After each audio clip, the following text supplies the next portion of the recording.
So this is how your MATLAB screen looks like. There are four different sections of this MATLAB window, and we are having this top bar where multiple buttons are given. But as a beginner, we only need few important buttons from the menu bar, and we should know what are these four different sections.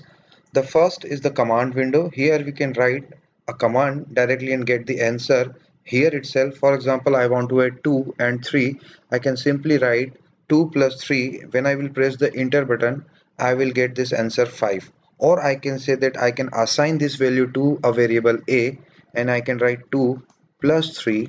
Again I will get the answer 5, but this time the answer will be as a is equal to 5.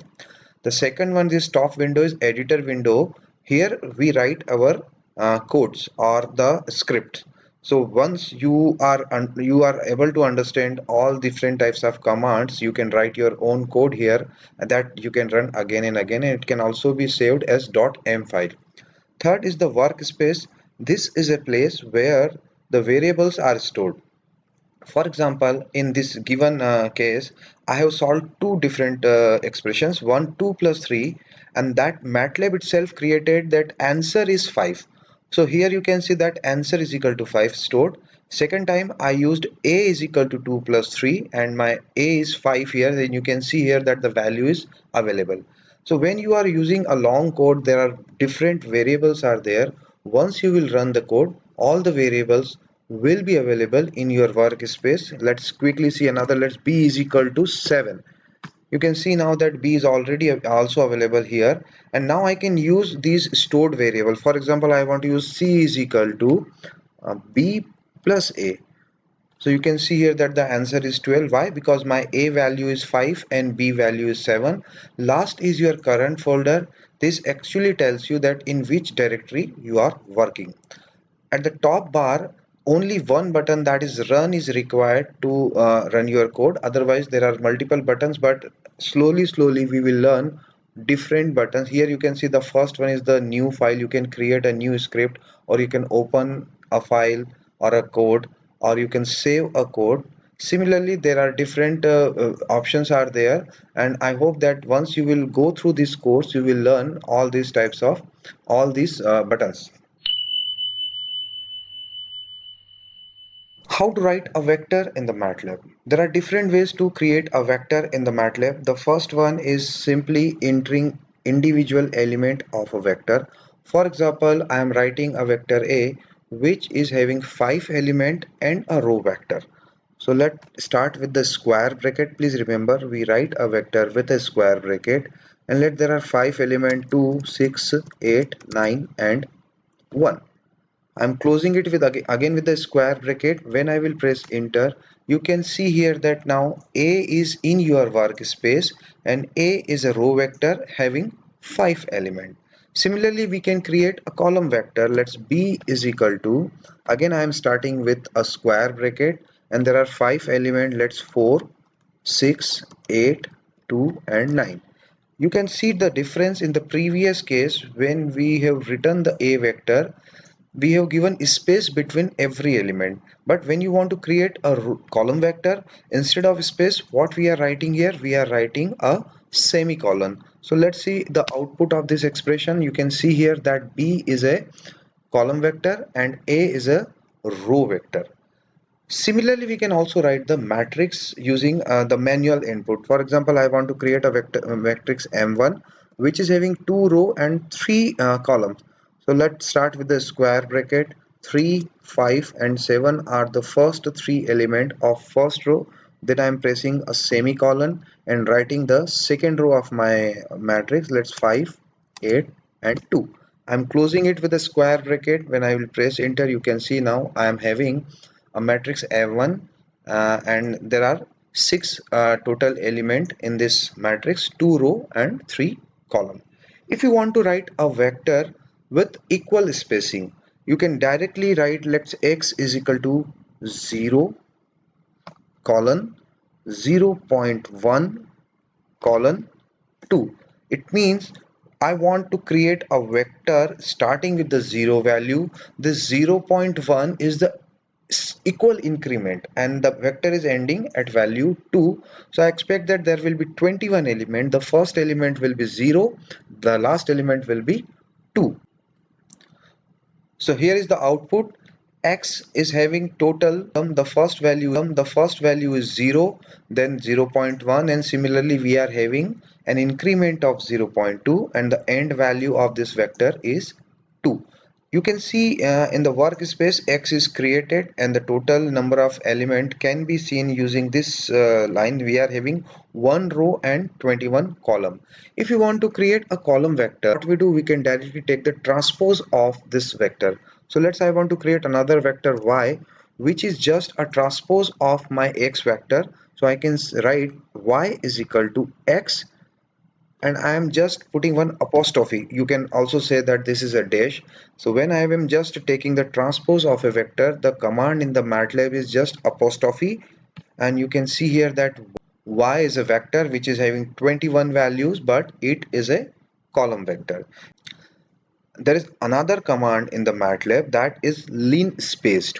I want to create a vector S1 which is having again 21 element starting with the 0 value ending with the 2 and 21 elements. So you can see the second command. What is the difference between the previous command and this command? In the previous command we have given the first value, last value and the increment here, but when you are using standard linspace command, you are giving the first value, the last value and the total number of element here. Let's see the output of this x1. Here also you can see that there are 21 elements starting with the 0 value. There is an increment of 0.1, but we have not given increment. What we have given? We have given total number of element. Suppose instead of giving 21, you would have given some different number. Let's start with the 0 value, and we are having last value 2, and there are 30 element. So the MATLAB is going to calculate the difference between individual element and the total number of element. Okay, I missed the linspace. So it will be 0 and then 2 and 30 value, and you can see here that there are total 30 element, all are in a single row, and the increment is calculated based on the total number of element in my vector. You can also create the vector for a function. For example, you want to create a vector for a sine function, a harmonic function. Let my expression is vector 1 is 2 sine 20. Since it is a harmonic function, then we have to give the different value of this theta, or we can say that in general when we write a harmonic function we say that sine omega t. So in my case I am considering this omega is 20, but I have to assign the value of t. So in the given case I am not having any value of t. So before giving expression for writing the vector for a function, what we need to do, we have to first create the t vector. So let me create the t vector. Then I'm assuming that the t is starting with the 0 value, there is an increment of 0.2 and it is ending at value 4. So let me check what is this t vector. You can see there are 21 element in the t vector starting with the 0 value. There is an increment of 0.2. Now I am having the t vector in my workspace. I have created t. I can create the sine function. So v1 is equal to 2 into sine 20 and t. You can see now that you are having a sine value which is starting with the 0 value and ending with minus 1.9878. Please remember, in the MATLAB, when you are writing a sine function and giving something to the sine function, MATLAB is going to consider it as in radians, not in the degree. So this is how we can create different vectors and matrix. For writing the matrix, there are standard commands available in the MATLAB. For example, I want to create a zero matrix. So there is a command available, zeros, which is going to create a zero matrix or a null matrix. If I'll write it 5, it is going to give me a 5 cross 5 zero matrix. Similarly, I can create identity matrix. Let's M3, and my M3 is EYE is the command to create the identity matrix. So you can see now I am having identity matrix, and all diagonal elements are 1. So after this brief introduction, how can we create the vector? Let me write one complete script so that you will also understand how we can write the script that will be saved as .m file, and you can use it again and again. When you want to write a script in the MATLAB, generally we start with a line CLC. CLC is actually a command, standard command of the MATLAB, which is going to clean the whatever available in your screen. Command window is already having multiple things.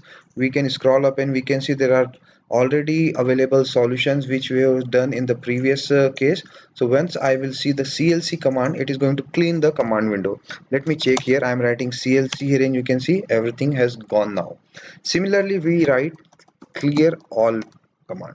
Clear all command is going to clean the workspace, because you can see now there are multiple variables already in your workspace. And why these variables are there? Because we are solving or we are creating different variables from last 10 minutes. Therefore all the variables are available in my workspace, and I can call any of this variable. Let I want to call a.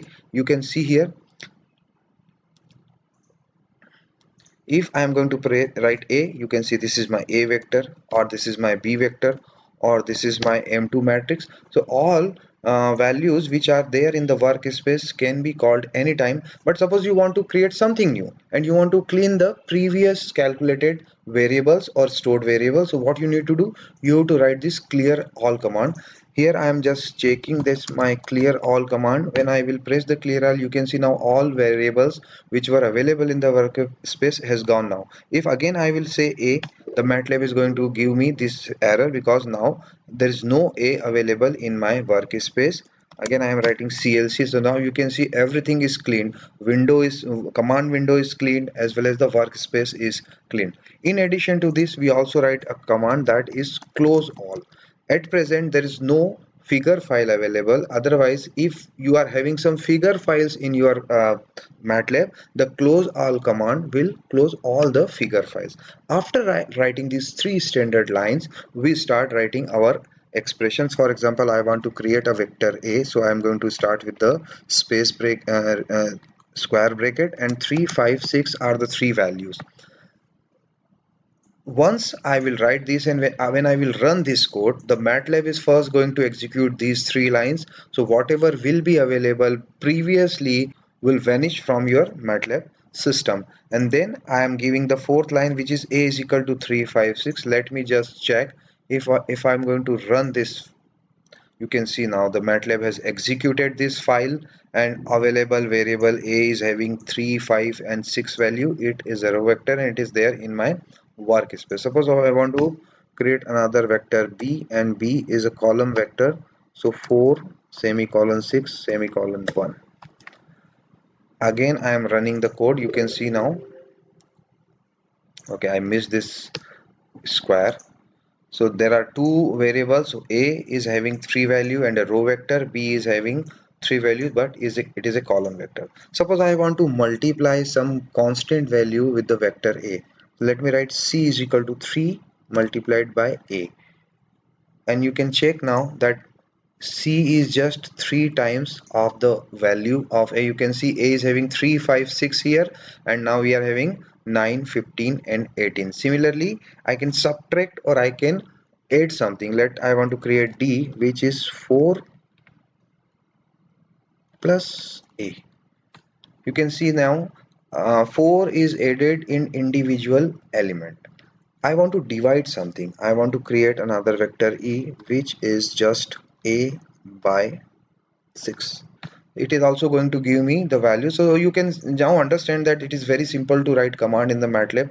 It is equivalent what we are writing on a pen on a paper. Instead of writing on a paper, we are writing everything in our MATLAB. Now please mind now please focus. If I want to square a vector, I want to create a vector a2, which is square of vector a, and I am simply writing a multiplied by a. Let's see what will be the output. There is an error. Why there is an error? Because vector multiplication follows certain law. We cannot simply multiply a 1 cross 3 vector with the 1 cross 3. Either we have to multiply a vector 1 cross 3 with the 3 cross 1, or if I want to just do the square of the individual element. Now please focus. If you want to do the square of individual element of your vector A, what you can write? You can say that A2 is just A. I am writing one dot here. Please remember this dot is very important command, and now I am multiplying again with the A. So this command is going to give me a multiplication that is element wise. So you can see that 3 has been multiplied with the 3, 5 with the 5, and 6 with the 6, and now I am having a vector 9, 25 and 36. Instead of writing the previous command, I can get the same value. Simply writing a dot and square. So when we want to give a power in the MATLAB, we just put a cap and then the power. So here also you can see the same value we will get.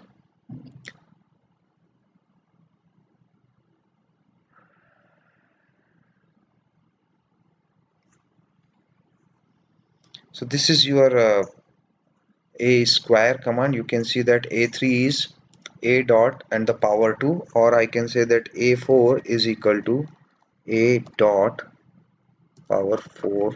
So it will give me the fourth power of individual element. If I want to call a particular element of a given vector or matrix, how I can do so?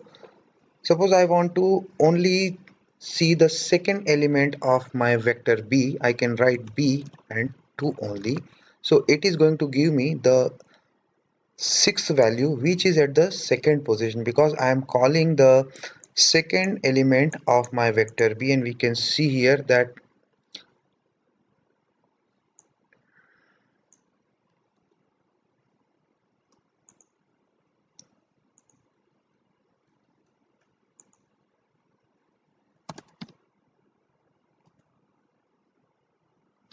this is the output, and you can see that this is a, or I can create another vector d, let's say, which is having 5 element 1 5 3 8 and 12, and let's 6 again.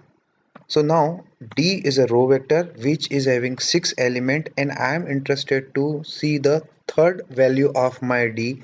So I can write simply D and 3. It will give me the third value. Or if I am interested to check the values from to second position to fifth position, I can even write that D and from 2 to colon 5. It means I want to see values starting from the second value and ending at the fifth value. So it is going to give me 5 values. And what was actually d vector? The d vector, you can see that this is the entire d vector, and I have just extracted or displayed values from the second to the fifth position. If I want to find the minimum value of a vector, for example, d is my vector and I want to see what value is the minimum value in this vector, so I can simply say min of the d, and it will give me the 1 value. Why? Because the 1 is the lowest value in this vector. Similarly, I can get the maximum value of my vector max d. It is going to give me the 12 value. But sometime your vector is very long and you don't know the position of the maximum or minimum. What I want to convey, in the given case, where is the maximum value? The maximum value is at the fifth position. Suppose you are having a vector of 100 values and you want to find what is the maximum number in my vector as well as at which position that number is. So what I can do in this case, for that I have to extend my command further. I have to start with a square bracket, and then the first value what I will get is the maximum value. So let's keep it as a max one. You can write anything here. You can write A, B, C, whatever. Then the second, I am saying that the second is the indexing. Indexing means the position. And then I am writing max of the D. So now what I expect from this command should give me the maximum value as well as the position of that maximum value. So you can see here that my maximum value is 12 and the position is 5. So I hope that with this brief introduction, now you will be able to write vectors. You can create vector using the function, or you can create vector for the linear spacing. You can use the linspace command.